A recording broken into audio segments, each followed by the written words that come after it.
नमस्कार, माझं नाव वल्लरी. माझ्या चॅनलमध्ये तुमचं स्वागत आहे. या व्हिडिओमध्ये आपण ऑल्दो, दो आणि इवन दोचा उपयोग कसा करतात ते बघणार आहोत. आता आपण एक्झाम्पल असं घेऊ शकतो की मागच्या वर्षी मी समुद्रकिनारी हॉलिडेला गेले होते. तिथे खूप पाऊस झाला, पण पाऊस असून सुद्धा मी खूप एन्जॉय केलं. तर याच्यामध्ये आपण ऑल्दोचा उपयोग कसं करणार की although it rained a lot, I enjoyed my self. म्हणजे पाऊस पडून सुद्धा मी खूप एन्जॉय केलं. आता ऑल्दोचा उपयोग वाक्यामध्ये करताना आपण ऑल्दो नंतर सब्जेक्ट वापरतो आणि त्याच्यानंतर प्लस वर्ब वापरतो. आता वाक्याच्या स्टार्टिंगला ऑल्दो वापरून एक्झाम्पल काय बघूया. Although the traffic was bad, he arrived on time. म्हणजे खूप ट्रॅफिक असून सुद्धा तो टाइम वरती पोहोचला.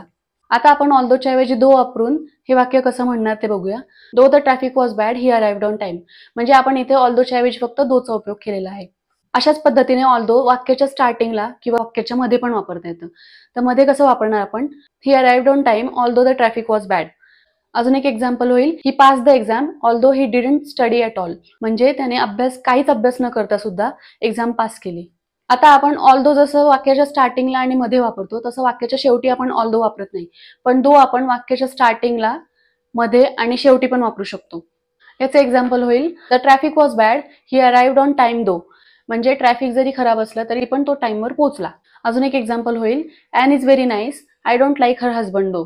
म्हणजे ॲन चांगली आहे पण तिचा हसबंड मला आवडत नाही. अजून एक एक्झाम्पल होईल, the house isn't nice, I like the garden though. म्हणजे घर एवढं छान नाहीये पण मला गार्डन आवडलं. जेव्हा आपल्याला ऑल्दोचा स्ट्रॉंग फॉर्म वापरायचा असतो तेव्हा आपण वाक्यामध्ये इवन दो वापरतो. याचं एक्झाम्पल होईल, even though I was very tired, I couldn't sleep. म्हणजे जरी मी खूप थकलेली होते तरी मी झोपू नाही शकले. अजून एक एक्झाम्पल होईल, even though she was sick, she went to work. म्हणजे जरी ती आजारी होती तरी पण ती कामावर गेली. तर या व्हिडिओमध्ये एवढीच माहिती दिलेली. माहिती जर आवडली असेल तर व्हिडिओ लाईक, शेअर आणि सबस्क्राईब करायला विसरू नका. धन्यवाद.